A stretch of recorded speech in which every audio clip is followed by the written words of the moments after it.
শুনিসনি? জমিদার মশাই তো বলেছেন মহারাজ নাকি এত খাজনা বাড়িয়ে দিয়েছেন, তাই জমিদার মশাই খাজনা বাড়িয়েছেন। কি বলে? তোরা খাজনা দিবি না? খাজনা না দিয়ে বিদ্রোহ করবি? এত বড় সাহস! দাঁড়া, যারা খাজনা দিবি না তাদের সবকটাকে আমি মেরে একেবারে ওপরে পাঠিয়ে দেবো। প্রাণের মায়া থাকলে মানে মানে খাজনা দিয়ে আসবি।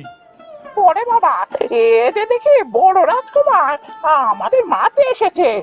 আমাদের কষ্টের কথা জেনেও যাদের কোনো কষ্ট হয় না, এমন রাজাকে আমরা চাই না। আমরা খাজনা দেবো না, আমরা বিদ্রোহ চালিয়ে যাব। পালাও, এখান থেকে পালাও, না হলে বড় রাজকুমার আমাদের সবাইকে মেরে ফেলবে।